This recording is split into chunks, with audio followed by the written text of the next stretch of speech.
And of course, it is no news that on October 1st, 1960, Nigeria gained her independence from Britain, marking an end to colonial imperialism and political slavery. On this special edition of Hope for Nigeria, we are assessing Nigeria at 63. Sambo Solomon Sabi is right here, and joining us to dissect this topic, Nigeria at 63, is Mr. Winston Jinan Moses. Good evening and welcome. Good evening and thanks for having me. Well, it feels good to have you on this special edition of the show. Trusting that together we're going to dissect Nigeria's journey to independence, like since 1960. But it almost looks like we're still struggling to be a nation. Insecurity when you go to the far north, you go to the south, agitation for successionists, look at the issue of poverty, unemployment, and then the current removal of fuel subsidy that has thrown more people into poverty. A lot of people are really struggling to survive. People say we're just trying to survive.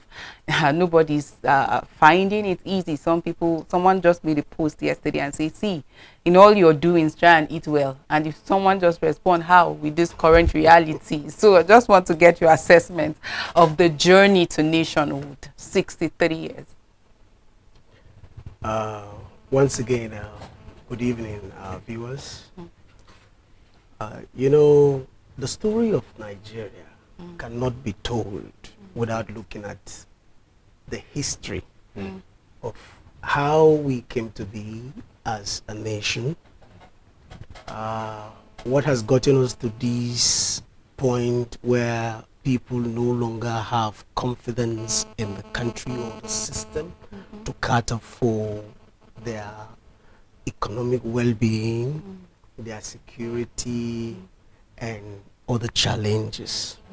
That is reflected in the volume and level of young people who feel there are better opportunities out there. They go through thick and thin to ensure that they get to their destination, which in their mind presupposes have all it requires to give them the promise of a good and better life.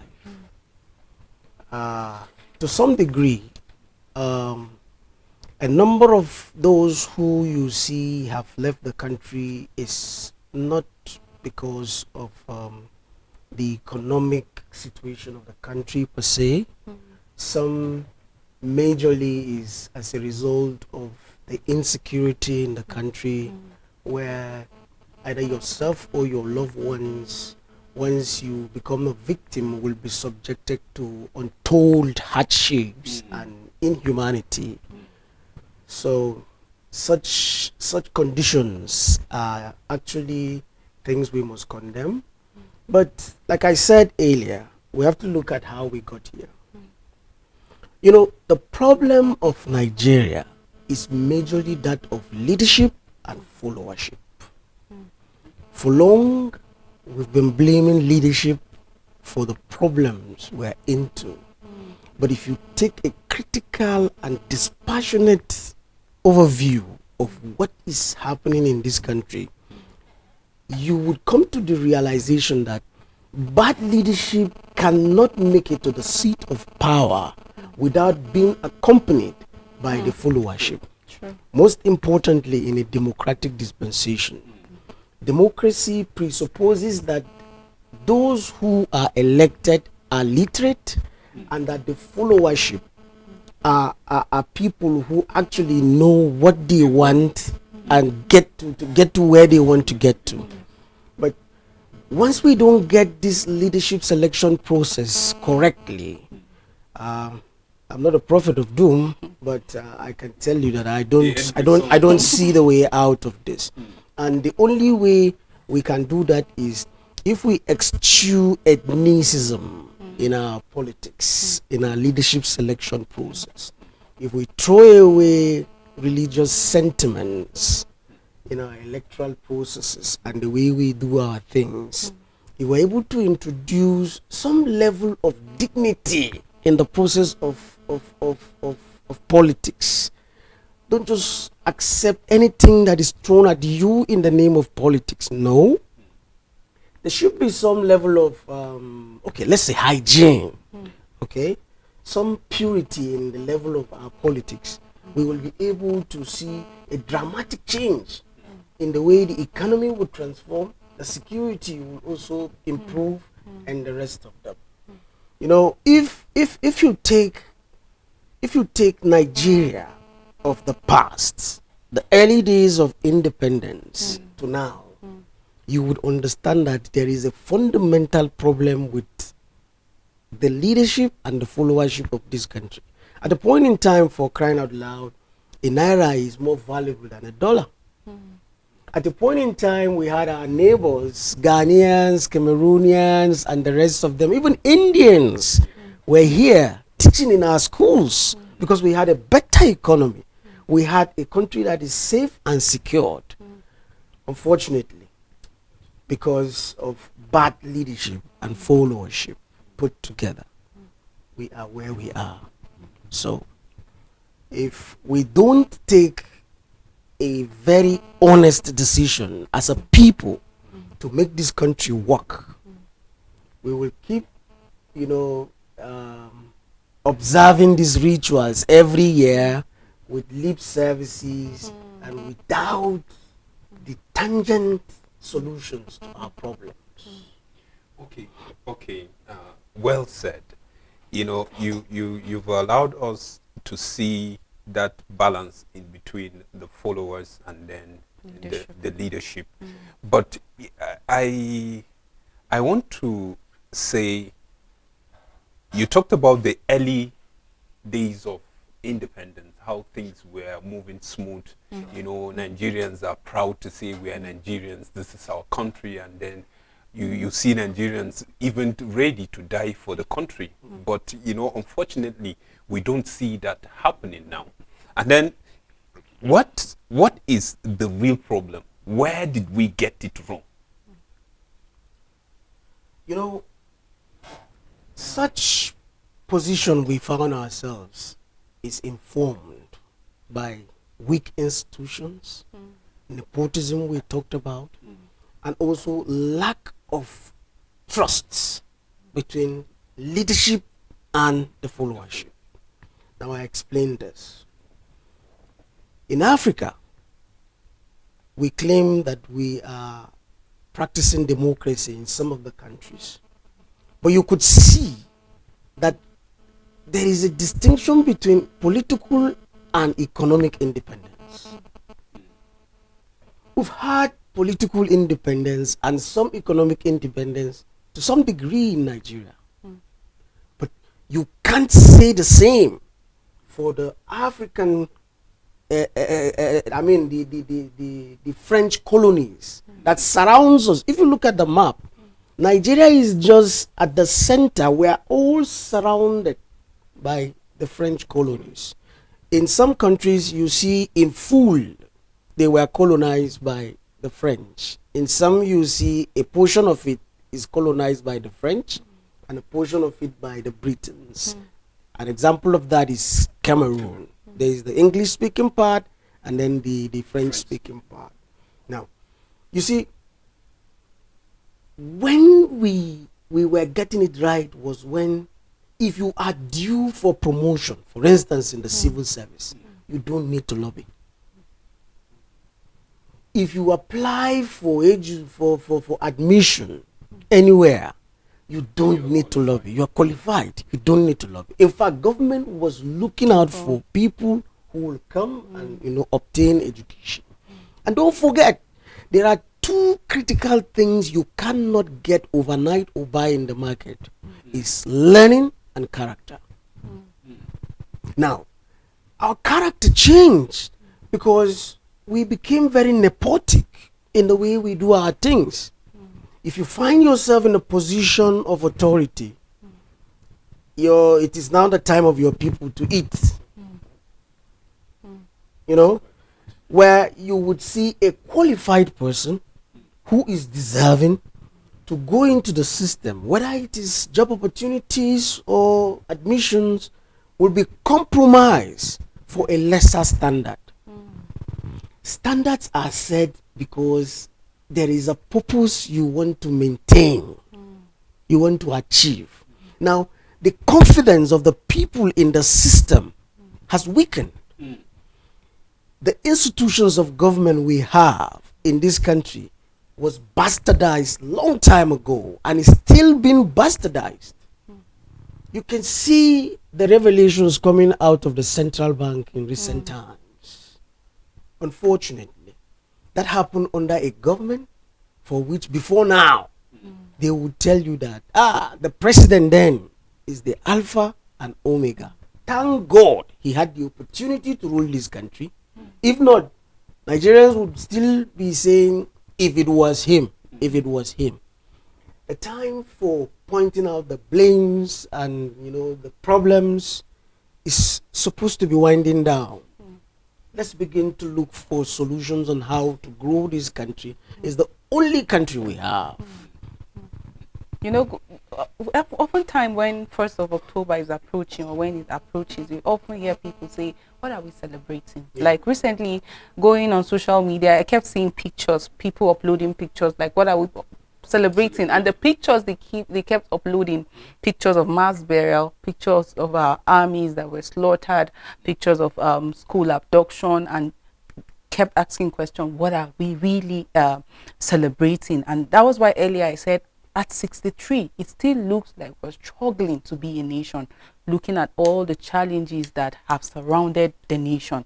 I recall that it was earlier last week when the Secretary General of the Federation was addressing press conference. He said the celebration is going to be low-key because of the challenges that we are currently faced with: global economic downturn, inflation, unemployment, and then the hardship that was brought upon the people due to the removal of the subsidy. And he spoke about the team being renewed hope for unity and prosperity, a question that when you throw to the street, a lot of people will tell you what's the yardstick for this renewed hope. Some people even tell you, I don't even have hope. Don't tell me about hope in Nigeria. And I like the fact that earlier you talk about the fact that it's a mixture of followership and then even leadership problem, because when you have leaders that have the heart, that are innovative, that are creative, leaders that do not compromise on standards, then you get things working. And when you have followers too that are not nepotic when it comes to election, followers that look out for competence, followers that look out for capacity, then we won't be having the challenges or the problem that we're having. People call for reforms, people call for a lot of things, but in the true sense of it, what do we really need? Is it reforms, or is it the issue of character deficiency that we must work on? I've had people also question that maybe our founding fathers were not really ready for this independence, because people argue that as way back as the 1960s, you see, more like people were struggling for their region, not the whole country. Maybe that is why we are in where we are today. But my question is this: do you see hope? Do you see us really having, like, Nigerians' hope being renewed? Do you see this unity and prosperity, considering our diversity? I talk about the North, where you have issues ranging from banditry, poverty, out of school children. You go to the South, agitation for secession at 63. Is there hope? Nigeria has never been at the point that it is today. But that being said, does not necessarily mean that we would not be hopeful and we would not work towards a better country. Do not forget, I'm saying this for the second time, this is the only hope we've got. Whether you are Fulani, you are Hausa, you are Tarok, you are Igbo, Yoruba, whoever you are, there is no place like home. For those who have traveled out before, ask them. There is no place like home. Regardless of the infrastructural deficit in Nigeria, once you leave this country, you have something calling you back home. Because I think there are certain environments that if you're not careful, you will assume that you are overregulated. The freedom and liberty we enjoy here, and also the provision of very fresh foods we have here, we don't know. You travel to a country where you hardly can find anything fresh. Everything you want to get is packaged and preserved. So we must be able to understand that the solution to the problems of this country is possible. In fact, the promise of Nigeria and the potentials are yet to be discovered completely. The reason is because we are rich in agriculture, rich in solid mineral deposit, rich in intellects, human population is there. We have weather conditions that are very, very good. Listen, you take a mango and throw away the seed. In the next 4 or 5 weeks or months, you see it germinating without being nurtured. Is there any country that is blessed as this? None. We are the cause of our problem. And if we are the cause of our problem, provided it's not divine, then it means the power to work on it is still within us. It takes our resolve, to be able to say, look, we need to come together as a people and work towards a better Nigeria. The problem of insecurity in this country is, it bleeds my heart. Because I think Nigeria should have gone past this stage. I accept it completely. We should have gone past through this stage already. There should never have been any place that will experience insecurity in Nigeria, given the experiences of the civil war we've already went through in the past. A country that is going through a healing process shouldn't be suffering such level of security concerns. But we've seen stories of, army officers coming out to complain of even what is due to them for their feeding is being denied them. We've seen people being posted to war fronts as a means of punishment within the service. It's not supposed to be so. You've seen some also complain that they are not fully equipped to fight these guys. And at times you also hear them say, we've not been given the orders to carry out to repel the attack. It's wrong. Do not forget that this country at a point in time was known globally for peace missions across Africa. There hardly would be a peace mission in Africa that Nigeria would not lead. But coming back home, we're not able to tackle the simple issue of security within our country. It tells you that there are certain things that ought to be done correctly.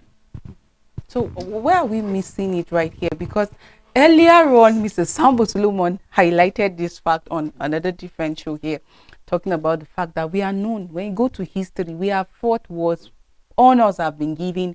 But right here, using Plateau State as an example, over 2 decades, one form of insecurity attacks from one local government to the other. And if you go to other states, other parts of the country, the same thing. Issue of Boko Haram has existed for over a decade, banditry as well. Like, the primary responsibility of the government is protection of life.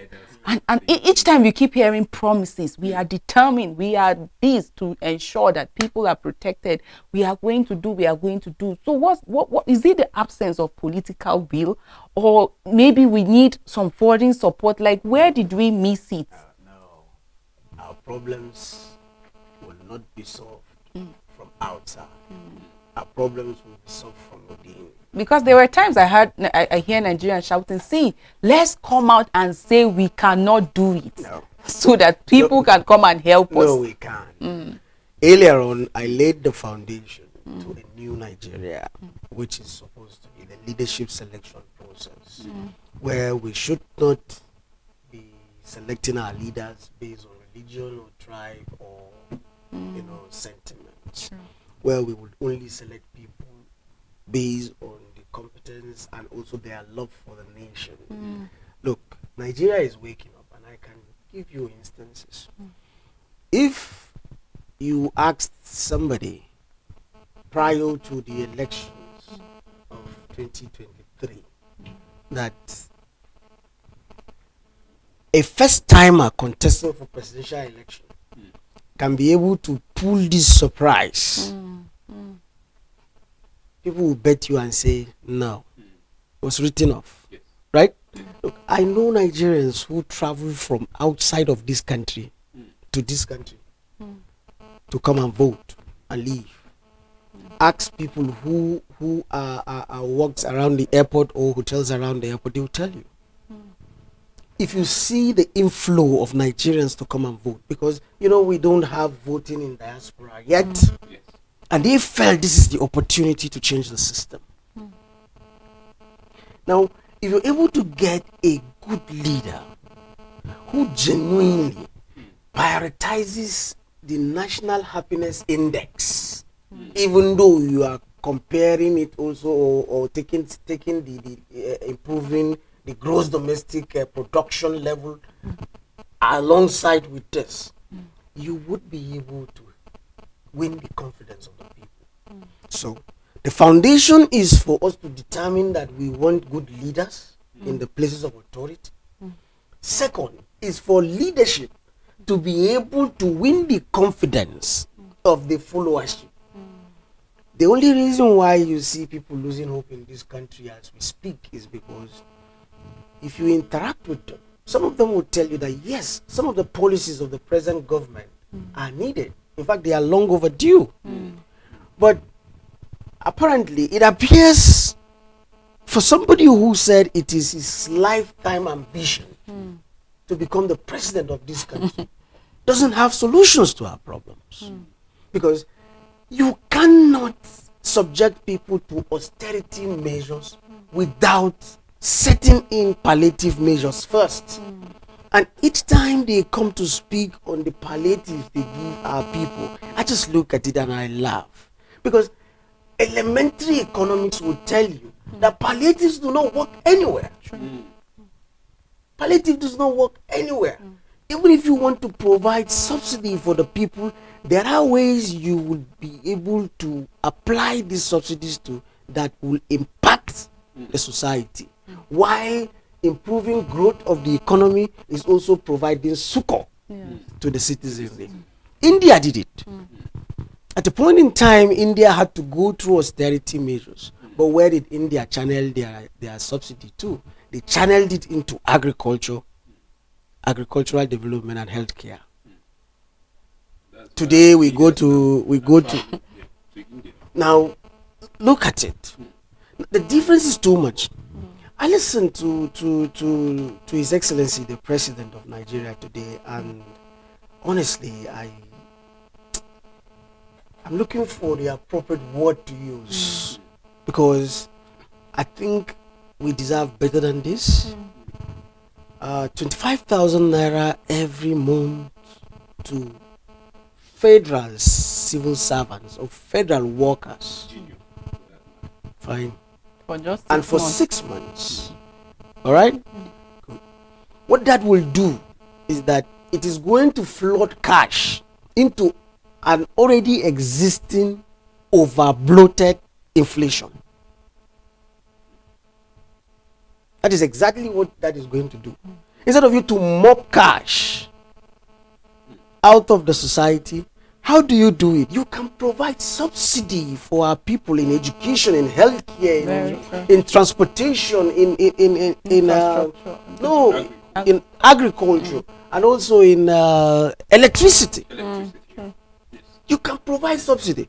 Look, the only reason why China was able to break into the wall like a raging fire is because at a point in time, the usage of electricity in industries in China was free.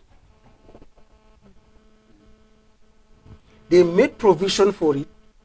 Government pays the subsidy. How? You pay from your taxes and they give you a tax relief. See where China is today.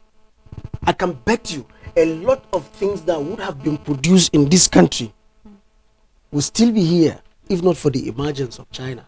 But do you blame them? No. They are just innovative people who wants to develop their people. They produce more billionaires than any country in the world. I mean, legitimate production of billionaires because of enterprise participation in China. But if you want to make this country work, our people should have confidence in you. The lip services of providing capital to startups, SMEs, and businesses should end and go into it practically. You know, personally, I've been thinking, how long will this sustain? Even if you are to provide it for both the state and even the federal, 25,000 for 6 months. Before now, it was 8,000 to how many million families? You're missing something too. You're missing something. What is the percentage of those captured under the workforce of the federal or state and local governments put together to those who are not under any employment? That's another thing. Are they some that are more Nigerians than the others, or the suffering is just for some? What do they do? Well, I think we should open our phone lines so that our viewers can call and add their voice to the discussion. We are assessing Nigeria at 63. What's your thought on that journey to nationhood? Please call and let's get your thoughts on this topic. Please go on. All right. So, like I was saying, if we are able to make provision, access to capital, and then you're able to also provide electricity for Nigerians, it will shock you about the level of ingenuity you would get in this country. Okay. You talked about China earlier, and then you explain how, you know, they were able to put their heads together, you know, and break even. And right now, I can tell you, China is almost buying half of the world, you know, by giving out loans that people cannot. Okay, so I'm just looking at it this way, you know. Before independence, we saw the people that, you know, come together and then said enough is enough. We need to cater for ourselves. We are grown enough for us to take care of our problems. We can handle everything by ourselves. And then when you look at the number, you know, from the Tafawa Balewa, then the Nnamdi Azikiwe, all the freedom fighters, if you check their age range, we can categorically say they were youths. And then they stood strong and they pushed for this independence. And then today, we are celebrating 63, you know, of freedom. And when you look at it now, you will see youth at the forefront. But now they are being relegated. And it's like there's a switch. Now the older ones are the ones leading, while the youth are just at the background, like playing the drum for the older ones. And then still the youth are saying, it is our own time. We're supposed to be given the mantle of leadership. Do you think, you know, giving the youth chance now, the youth are ready, Nigerians youth are ready to really drive this country? Before I come to that, yes, I would like to lay a foundation. Some blame the failure of Nigerian system to work on neo-colonialism. I don't. If I feed you poison, if you don't consume it, it is harmless to you. Sure. Outsiders can never have access into your family without a collaborator. Okay? And why is it that some African countries are able to at least begin to build foundation for sustainable development? As we speak, Tanzania is doing something. You understand? Rwanda is doing something. So this thing we're talking about is about ourselves again.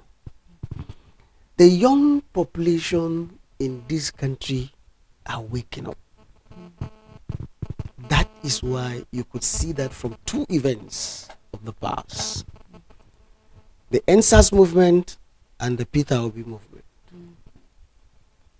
For the first time, you see a political party that, yes, in Plateau we know Labour Party, because I think we once produced a senator from the Central Plateau district from Labour Party.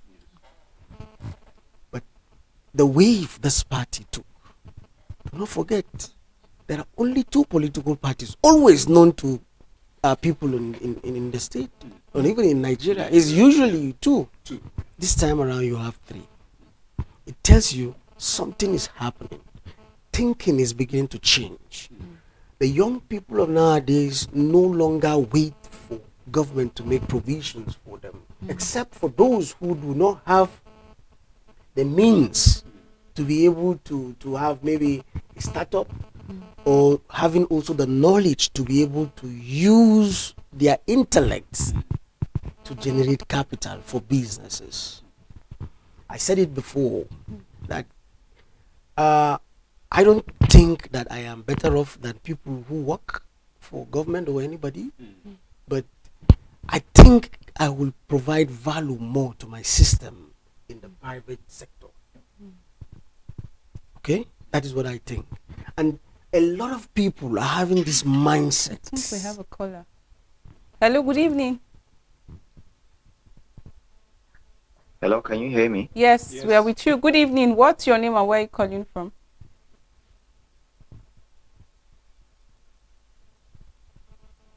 If you can hear us, please go ahead with your contribution. Okay. Good evening once again. Good evening. Hello. Yeah, we can hear you. Please go on. Network is back.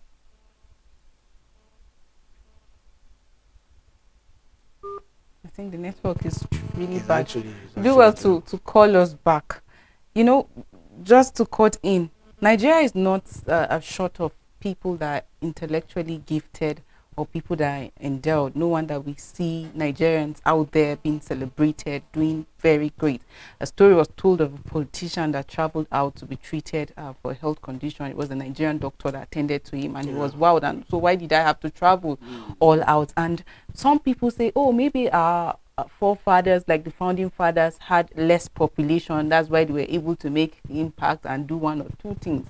But now Nigeria is probably overpopulated. There's no control of the population. So many excuses, even though there are countries that we see taking advantage of their population and doing great. Earlier on, when you're talking about some of our blessings, you mentioned our population. Sure. What's the place of human capital development to get the Nigeria of our dream?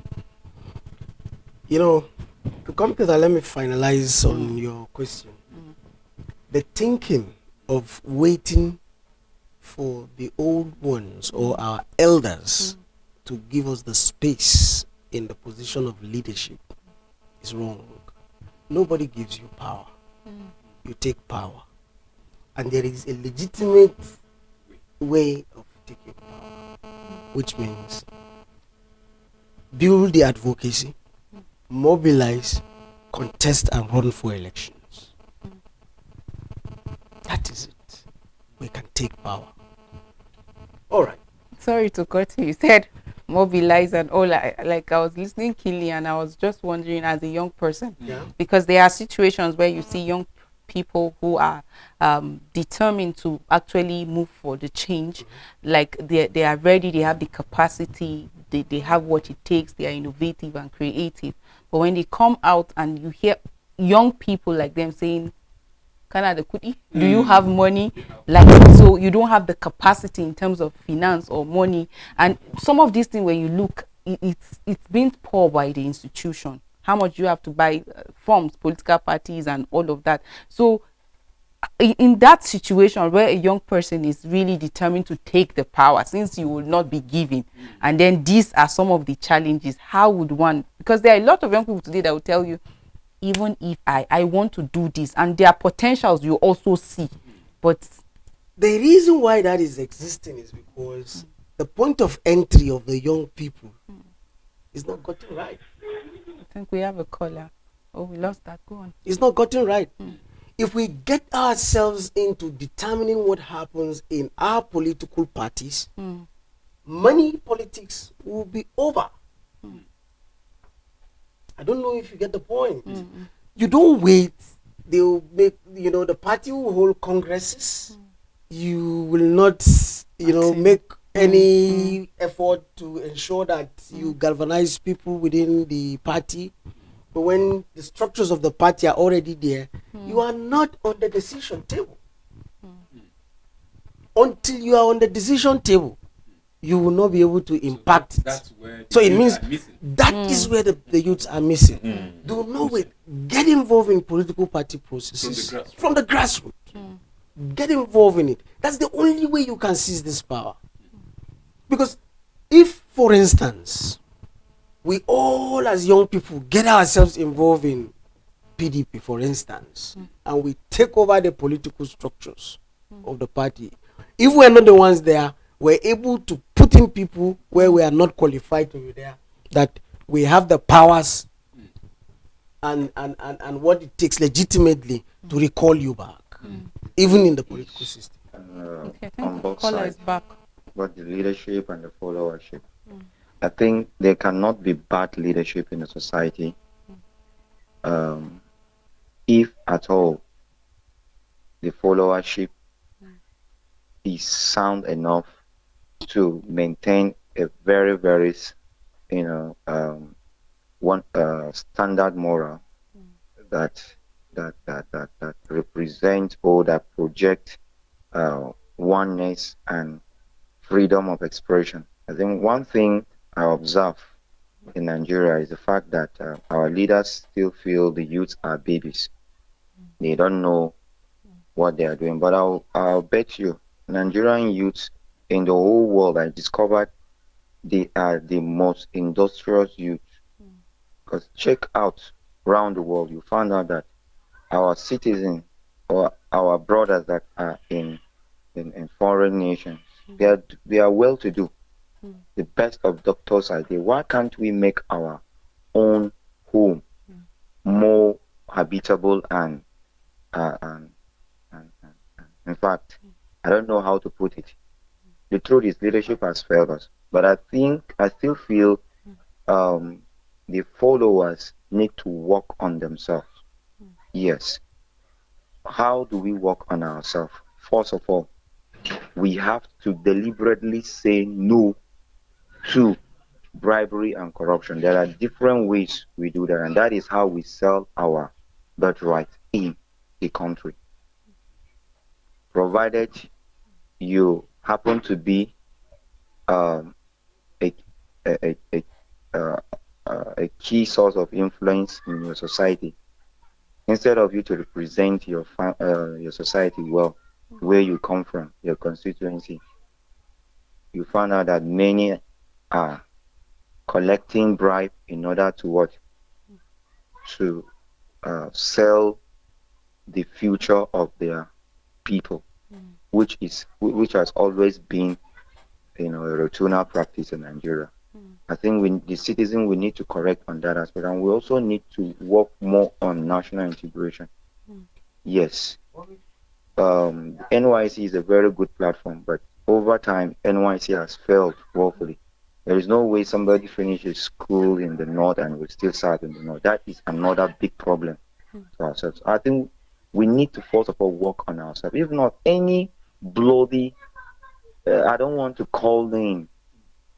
Anyone will just wake up and begin to say, okay, whether the people like it or not, I'm going to be the leader over them.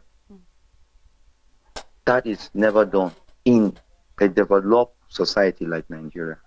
That is never obtainable in any developed or developing nation of the world.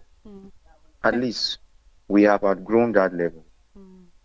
Thank you. I think so first much. thing first, human capital development. The government need to look into that very well. Human resource development. We also need to look into that very well if we really want to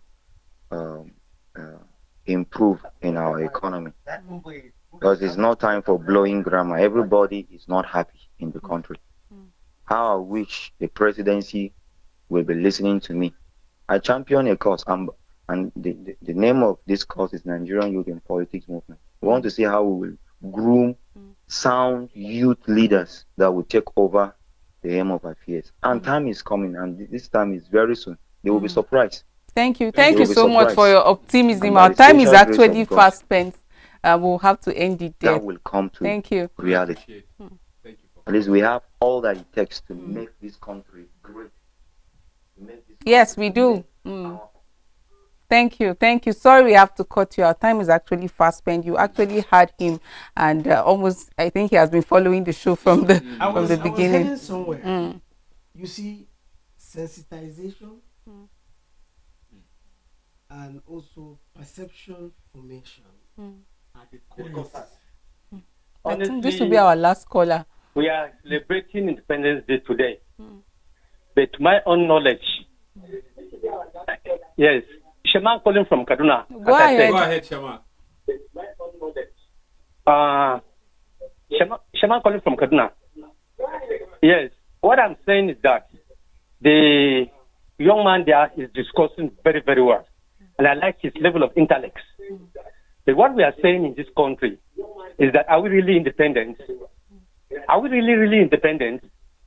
Independent that people are being killed in their cold blood and nobody shows any concern? Look at how people are being denied of their rights and privileges. In a nation that we have abundance, we have all that it takes to have a good nation. Look at nations that have independence behind us. They are more advanced technologically and in whatever aspect of life other than Nigeria. What is our problem? Our problem is leadership. Leadership is having its own problem. The followership also has its own problem. Because if the followers said we will not elect you into power, you cannot force yourself into that seat. Though in Nigeria, we don't consider election. The election we make in Nigeria, they only go and waste their time. They know who they give power to. That is what we are passing to in Nigeria. But if election can be conducted in Nigeria and the right people on board are being allowed to be on seat, we will get it right in this country. Thank you, Mr. Shaman. Thank so you. many things have gone wrong. Thank you for How do we calling. correct it? It is only you and me when we put our minds together and put the truth before us. Very That's when we're true. going to get it right. Very Good true. evening. Thank you so Thank much. you so And that will be our last call for today. Thank you, Mr. Shaman. Just wrap up your thoughts. Okay. So, like I said, sensitization and perception formation are the currencies you need to be able to take power. The Nyereres of this world, the Kwame Nkrumahs of this world, did not rise to power using money politics. They were able to sell an ideology that resonated within the people. And against all odds, they were able to get to the seat of power. Though criticized then, but today have been celebrated. I think, was it Makafuli who said that in order to preserve the unity of a country, that history have to be selective. So there is nobody that is perfect, but at least we expect that you have the love of God, the fear of God, and the love for humanity, most importantly. Even if you don't believe that there is God, just ensure that your love for humanity is there. So these are critically the things we need to work on. So the point of entry, if we want to take power as young people in this country, is through the structures of the political parties, not contesting for A position yet. We have to take the political parties. I really wish this conversation continues, but our time is actually fast spent. But of course, we'll bring you to continue this conversation. Thank you so much for creating time to speak with us. Thank you, so Sambo much. Solomon, for doing this. But can I just say something? Go ahead. In all that is happening, I encourage everybody not to lose hope on Nigeria. Sure. In fact, Nigeria is about to go into a season of political independence once and for all. If we come together and insist that things should be done right, if we do our own part, Nigeria will certainly succeed. Don't give up on Nigeria. That's The the change great is one. coming. That's Thank a you great very one. much. Thank you. To our viewers out there, there is hope. Don't give up. A new Nigeria is emerging. And stay with us for another program on the Hope for Nigeria session. For now, stay blessed.